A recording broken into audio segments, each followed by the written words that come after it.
Good evening, everyone. It is the Boston Independent Drivers Guild. We are here coming to you live on Facebook, YouTube, and Twitter. So, a lot of you guys had great comments and great feedback about Rideshare 101. And, we are now gifting you with Rideshare 201. And the topic for tonight, we are going to be talking about livery. And so get your coffee, get your tea, get your libation, whatever you like, and just sit back and relax and join the conversation. We are here to answer your questions. Also, we're here for you. Thank you for being with us tonight. And so we are going to get to our first topic, and that is what is livery. And so, who wants to answer that?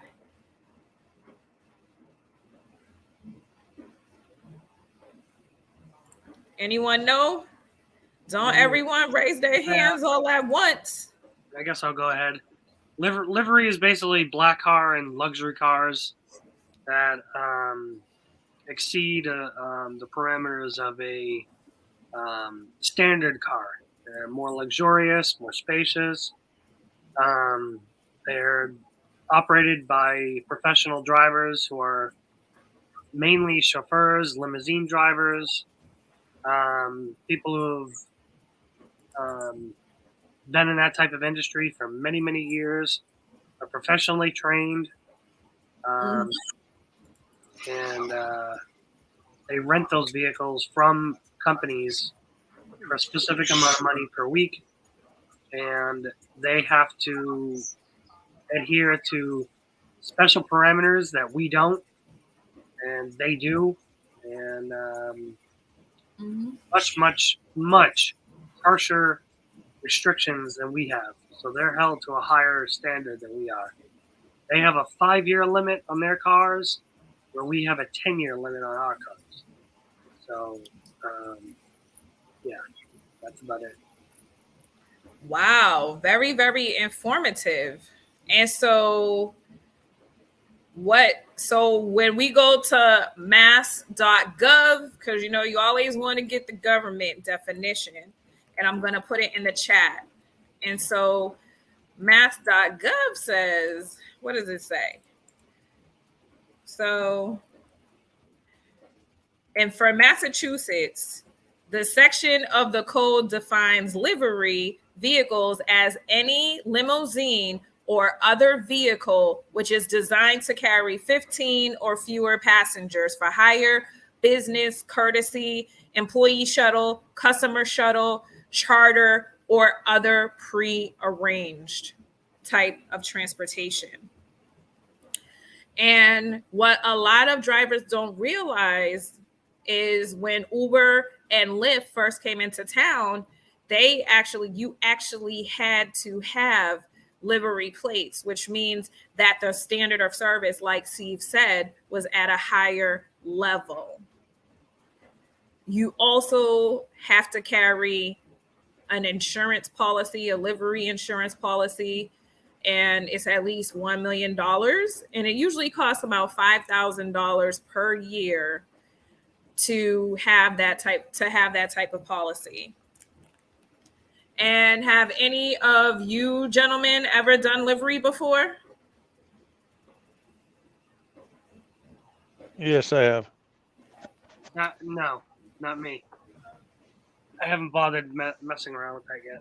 I thought about it at first when it first came out, but yeah, it's way above my pay grade right now. So I did it a long time ago, using somebody else's cars. Actually, I did it because they were so stuck with help. I took people to a concert down in Foxborough, or not Foxborough, down on Great Woods, Manfield, Xfinity Center. mm-hmm. So I mean, it was okay. I mean, but it was all prepaid and everything else like that. Yeah, you know what's crazy? My dad actually used to be a livery driver back in the day too. And this was before GPS, and he didn't know how to use MapQuest. Y'all remember MapQuest? When you Oh had yeah. Oh, yeah. that was Oh, our Google Maps before.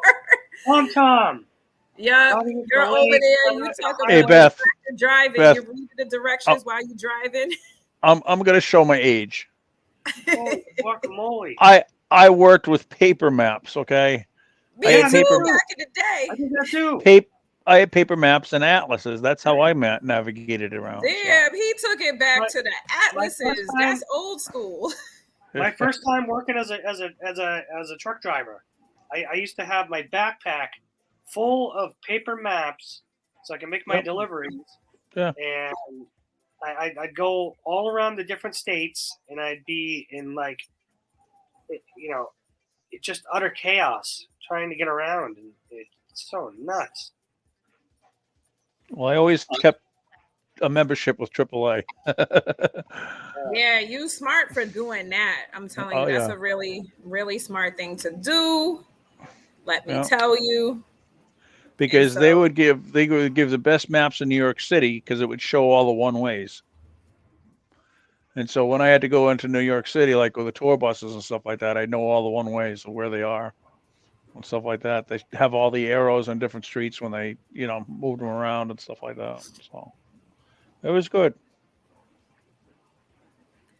and so, I think livery is a great thing.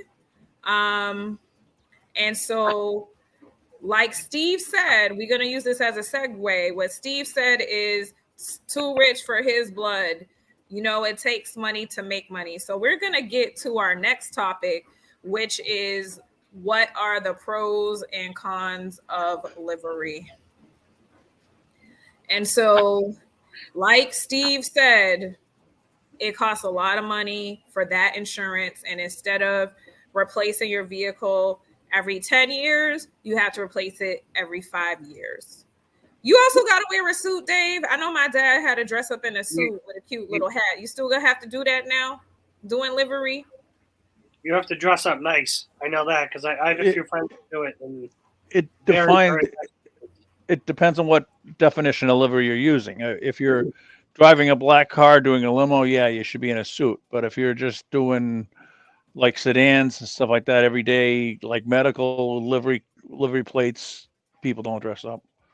So there's two different ways of doing it with just the regular medical and stuff like that, like day-to-day sedan work, or your top-notch limousines, black car service. Okay. That's good to know. You're right. There are a lot of medical transport. That's how my mom gets to a lot of her appointments and how our elders get to a lot of a lot of their appointments. Yeah, unfortunately, the standard's pretty low with the medical cars because they use a lot of older model cars. They use cars that aren't the best for the road, and they know they're not getting the top dollar for it, so they tend to not show as much enthusiasm. They tend to not care as much, which they should. But basically, they're getting handed the T's work, the rides work, and anything Mass Health pays for. So it's at a lower percentage. And actually, you know what I found out too? A lot of delivery companies, the T is funneling off those rides to Uber and Lyft, and Uber and Lyft is funneling them off to delivery drivers because I know my mom asked me, "Oh, do you want to be a driver picking up people from appointments?" And I said, "How much is it paying?" And I was like, "What?" It was paying, way too low. And she explained to me because Uber and Lyft are outsourcing those rides to delivery companies, so they're probably taking a loss. But you know, I've seen they have like Toyota Camrys or something like that. Toyota is a reliable type of vehicle. but And some of so, those models are extremely sensitive to break-ins. Those cars they get broken into the most. There's like at least 5 or 6 models right now that are high theft. mhm. It's scary. I'm glad I got a Subaru.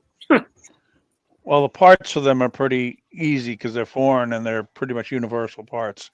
I used to work Yeah. in an auto parts store, and one distributor, one filter would fit a whole bunch of them. So that's why they're, I used to call them throwaway cars. Oh I think wow. that's what they should do with cars. They should make them more universal instead of make them so because That would capitalism. be too easy and make it better for us, the consumers. They can't have that. They could not be doing something that makes it easier for us, right? Spoken like a true vulture capitalist. Okay. You know something funny I just saw today. There was a Simpsons episode about the Russian-Ukraine war, and it mentioned the same thing. Like, we all have a war on capitalism. It was weird. It's been 24 years ago, and they got it right. The Simpsons just gets too much stuff right. It's scary. It is. That's like that I and don't South know. Park. Like, Oh how my the hell? goodness. I'm telling you, South Park is another hidden gem. Yeah. And so I would say also some of the cons. Do you have those bougie, stuck up passengers? That want you to kiss their butt and lick the crack. Have you ever, Oh, yeah. you ever get Yeah. any of those? I mean, we get those in regular Ubers and Lyfts. They think they're over here using a livery service or renting out a limousine or something. So I understand that. So drivers, what's been your experience with everything? Have you gotten those bougie passengers that think, that their poop doesn't smell and they are just extra? What do you guys think about that?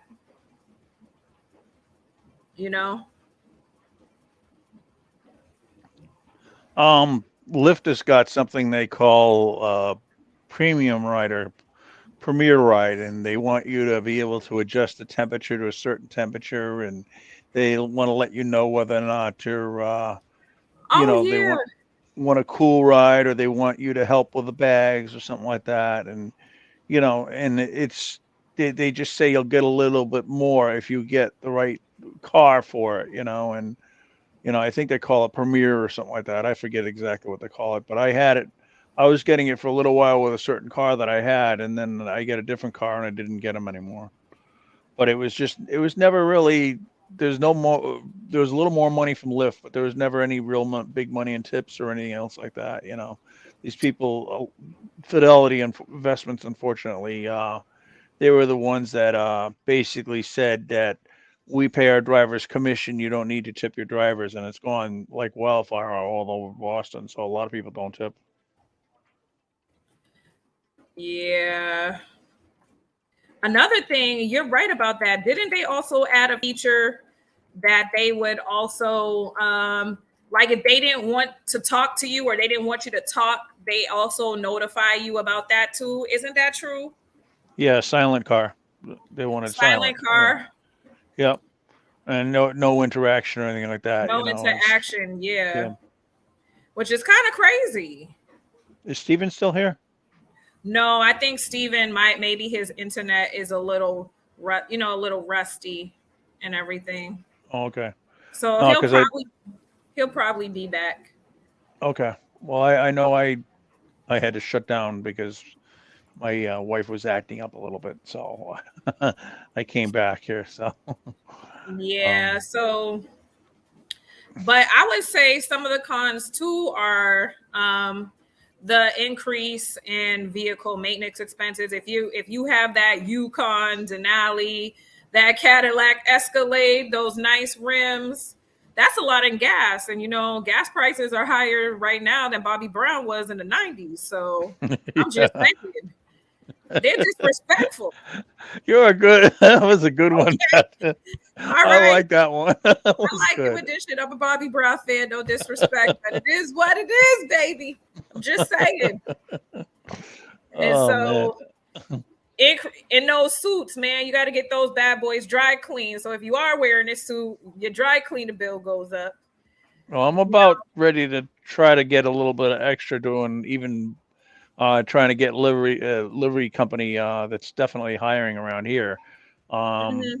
maybe a little summer work, or maybe a few airports on one day a week or something like that. Yeah, for the So Cape, that could be nice money. yeah, oh yeah. Well, a lot of them pay 25 an hour to start.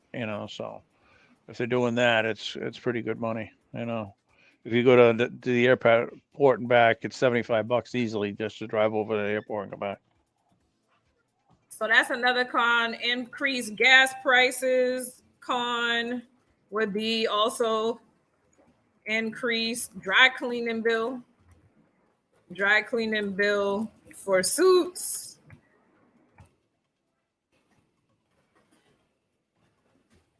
Yeah, so Steve is having technical difficulties on the internet. So that's what he just texted me. But Steve, if you can actually participate in Facebook too. So if you want to comment in Facebook, you could still participate. And so we're going to go to some of the pros of having a livery vehicle. So some of the pros that I can see are, let's say you buy the vehicle, you have the plates, but you don't feel like driving it, you can rent it out. Because I know they're starting off, the cheapest I've seen is like $300 a week, and that's for a little Toyota Camry or something like that. So you can rent out your vehicle for a profit. You could do that. Don't you need added insurance to do that? Well, the plates have the insurance, but No. for the internet, Facebook and YouTube, please correct me if I'm wrong, because I can be wrong at times. But I think hire car, I know does stuff like that, but it's just, I'm thinking that if you did it yourself, you'd have to have the person listed as a business or some kind of business or something like that. You couldn't. Yeah, I think you just add them as a driver onto your insurance. There's a few guys that rent out their cars for livery. One of our former board members also used to rent out. They have vehicles. They used to rent out vehicles for livery too. And also you can actually get your own private clients and charge them what you want. It's like Uber and Lyft, that's another pro to it. It's a strong possibility. Yes. And if the clients like you, you get a website, they can book you. You can hire, more drivers. So we have Steve back. Hello. Mm-hmm. Somehow I got kicked out. Yep, you can get private clients. That's a pro. Also, you can take debit cards too. Well, you got to have it set up to do that.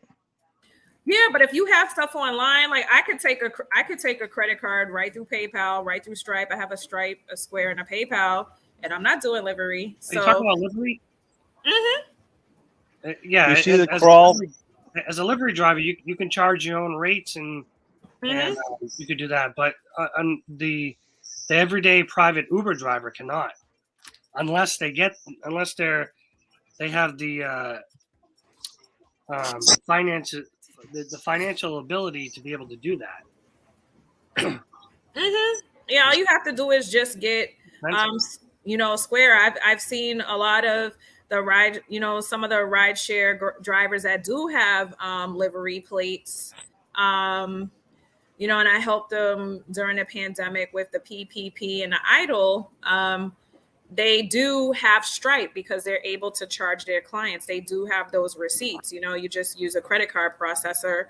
And it's a good way to build up your business and build up a loyal clientele. If they like you, you can make a lot of money. Let's say David's talk about the Cape. There's a lot of wealthy people on the Cape, and a lot of them are not well known. So you can get that good client where he's like, I'll give you $1,000 for the day to be my driver, $1,500 plus expenses, or maybe, maybe just traveling. They might rent a luxury vehicle if they like you that much and have you drive them around. So there are some perks. You get to network, you get to connect with other people as well. And I know another pro is you also get the feedback when you do a livery Uber and Lyft ride. You do get that fee. That's another thing as well too. So I'm not going to be complaining about that. But it is what it is. Stephen, that petition Stephen put up, Mass Drivers United, what group is that? It's another rideshare group. And I applaud their effort. It's just like there's so many policies that go with that. You know who they are already. Sorry, Stephen. What? You know who they are already. They were old teammates. Oh, that's what I thought. Okay. Yeah. The only thing is that is a lot of regulations. So, someone said one of the cons of doing livery is basically you're going to be working 24/7, 365 in rain, sleet, and snow. So that's what someone else said. You got to set appointments. You got to keep those appointments. You got to be at least a half hour early to each appointment. Half hour early? Yeah, you got to be a half hour early. Oh, I'm charging for that. There used to be a service that actually helped us. It was called Userve, and then Userve changed to Apex because they got sued because the drivers did not have a livery license at the time, and after a lot more investigation into that type of service and what we do, I learned that there are loopholes that can get regular Uber drivers into trouble when they do that stuff without a livery license or livery plates. Mm-hmm. It's very important that you have livery plates on your car if you decide to go into business on your own as a livery driver, using Uber and Lyft as your source of customer base. The unfortunate part is, even though we don't have that accessibility on the app, we can do it, but there's going to be a lot of legality behind it as to whether or not it's 100% legal in some aspects. But just use caution for now until we can get this fixed.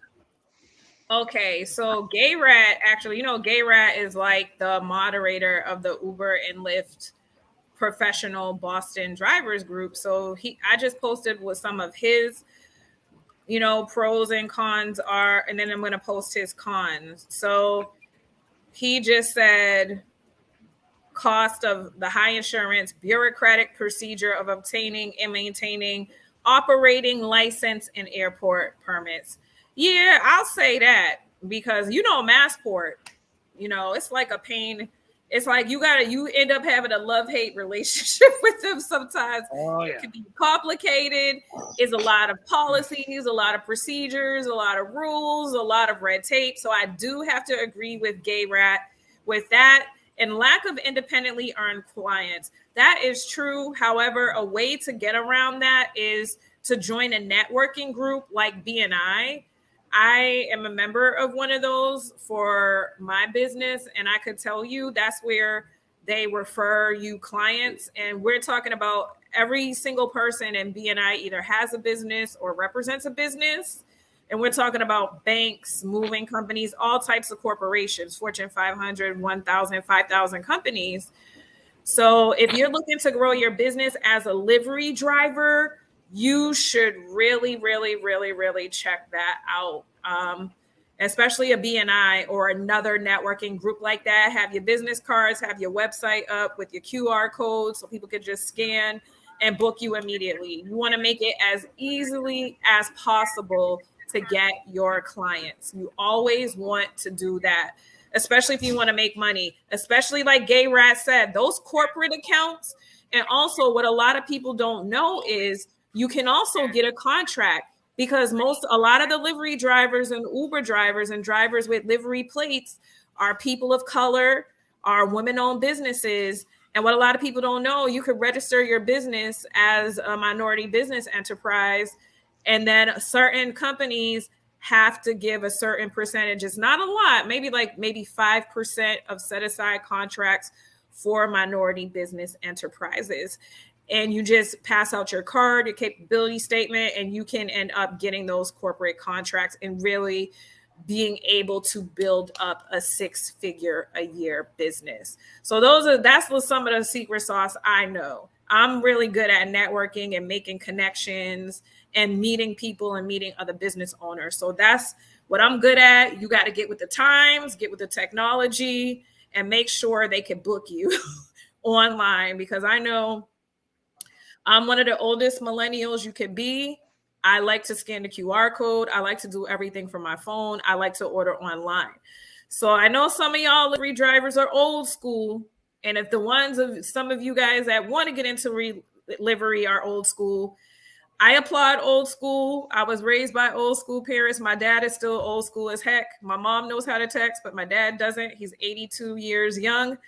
But if you want to get the clients, you got to get into the new age of the technology. So I will say that. And I just want to thank Gay Rat and Greg and Morgan. And Tony says it's the booking fee. If you have livery plates, with livery plates, they don't take the booking fee. Is that the $1.85 or $75 that Uber charges? And Carlos from Connecticut Drivers United says hi. So that's one of the pros of that booking fee too. But I guess $1.85 adds up, but it won't get you a tank of gas. I'll tell you that much. Yeah. It won't even get you a gallon of gas. It used to.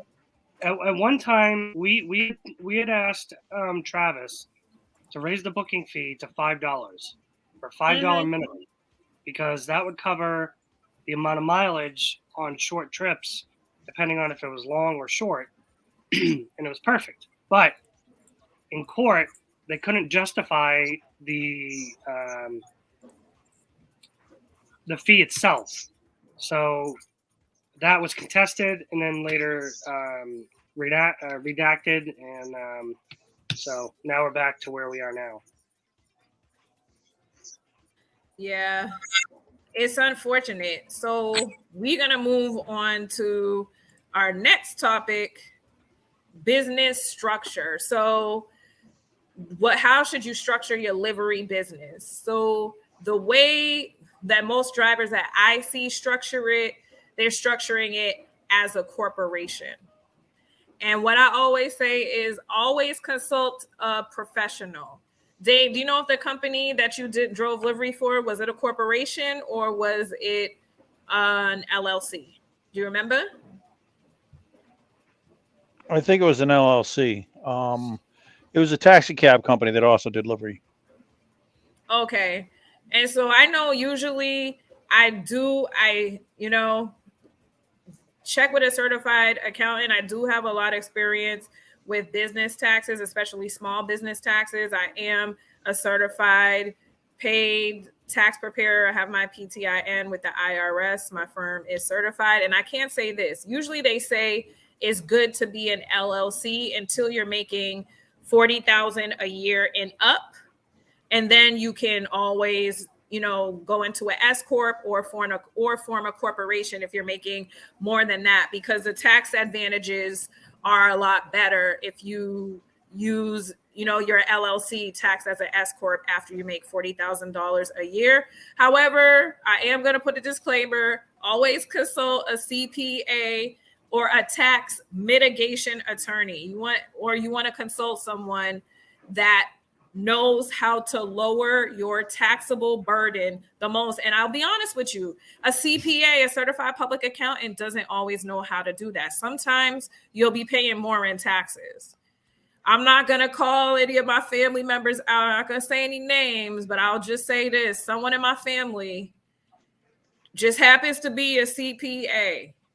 And when I did another family member's taxes, I got them more money back than they did, because I really studied the ways to legally lower business owners' tax burden. Some CPAs are so bogged down They've done mine now with tax time. All they care about is just getting the next return and getting the next return done. And sometimes they don't care about maximizing their client, maximizing the savings for their clients. So I'm not saying that's all CPAs, but it's some. There are some awesome CPAs out there. And so you always want to consult a professional. If you're looking for a tax professional, after this live stream is over and everything is uploaded to YouTube and Facebook, we will be putting some links up to benefit all of you guys that are interested in learning more information. If you need maybe a livery policy reviewed, or maybe you need a quote for livery insurance and you're looking for a broker that works with multiple companies, you're looking to save money on gas. I know it's not much, but we got that plug for you, especially if you get a business gas card. So we do have some extra goodies for you guys at the end of the show. And so this brings us to the last part of our show. We know it's late. It's a school night, kids, even though we're all adults. We don't want to keep you too long. So we're going to go to our last topic, and it's the top 5 tips for livery drivers. And so what tips can you offer, Dave? Make sure your stickers and everything on your car are all good, so you don't get into any trouble with the law, when you're doing your pickups and stuff like that. Make sure your Massport permits are all up to date, because if they're suspended, you can be in more trouble with that. And always check to make sure you have a full tank of gas before you start driving. It's kind of embarrassing when you run out of gas with a client in the car. Yes, that Massport one is a definite must, okay? Because Massport, you might as well turn those 2 S's into $, because if you're not legit and you don't come correct to that airport or another Massport area, they love to fine you. I mean, what do you get, like $500 tickets? Who wants a $500 ticket? It's anywhere from $200 to $1,000. You hear that? $200 to $1,000. Now, I don't know about you, but I know those aren't the type of tickets I want. And you also get points. So anytime anytime you don't have a sticker on your windshield or your back window, you have to have both of points them. On your license. $200 fine plus a point for each one. And in addition to whatever other ticket they decide to give you. On top of that. There is a whole published book about Massport and your do's and don'ts. So if you have to drive it with a taxi limousine or Massport sticker on your car for livery plates, you need to get that book and study it hard. They don't even want you to get out and open up the trunk of your car to put the bags in. There's a fine for that. And some of the information is actually in the app as well. Mm-hmm. Wow. You see this? It's like they try to catch you riding dirty. I forgot which rap artist sings that song, but is it T.I., I think? I don't know. Trying to catch me riding dirty. Try to catch me riding dirty. That's what Massport is, man. I tell you. And so Dave says the Massport fees have to be paid or they suspend your account. Oh, that's not good either. I'm telling you, you really don't want that to happen. Last thing you want to do is get in trouble with Massport, because when I worked there, I got in trouble when a pilot went to the wrong door. Wow. Well, they when you go into it's a different motor pool for buses and limousines. When you go into that, your transponder trips and it picks up your vehicle, all your information about your permit, and they immediately know who you are before you even walk in that office to get a permit. Oh, and you wow. say, well, how many passengers? Yep, they know all that stuff. And so, like, I've gone in there driving a bus and they've said that, oh, I'm sorry, your permit's suspended. And I'm like, well, why isn't it suspended? Oh, yeah, they tell you right off the bat. It comes right up on the computer. So the thing is, the holding lot where the limousines and buses go, you have to walk in there, check in, say how many passengers you're picking up, what terminal, And if you don't have that piece of paper on top of your car, on top of along with the sticker on the car, you can get fined too. So that's the procedures I have to go through with the buses when I was doing the charter work over there. Wow, I put Massport as like the CIA. Damn, they know all that information about you on the jump. That is amazing. You know, I'm telling you, I really didn't know that. And I would just say, have business cards, have business cards, and I would say use Uber and Lyft to build up your client base too. Use Uber/Lyft to build up your client base. And so, oh yeah, and also get certified if you qualify, get certified if you qualify as an MBE, which is a minority business enterprise.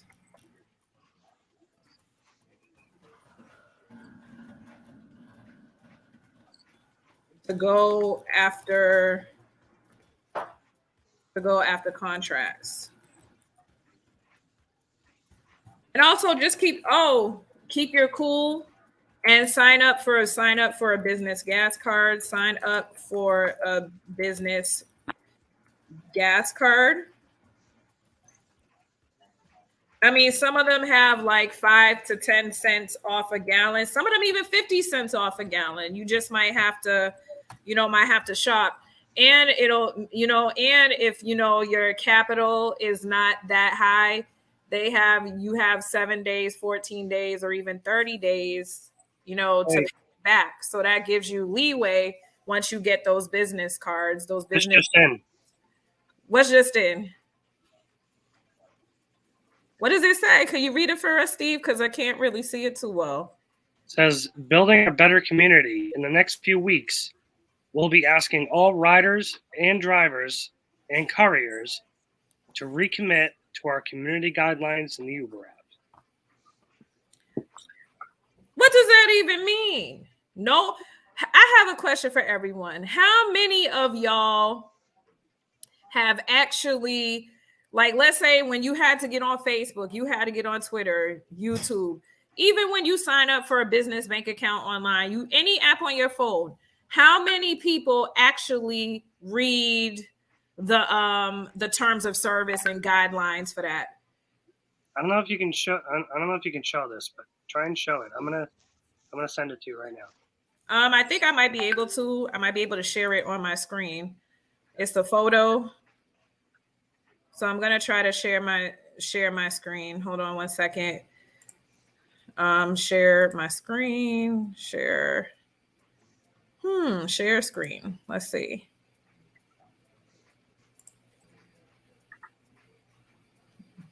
Let's say window. All right.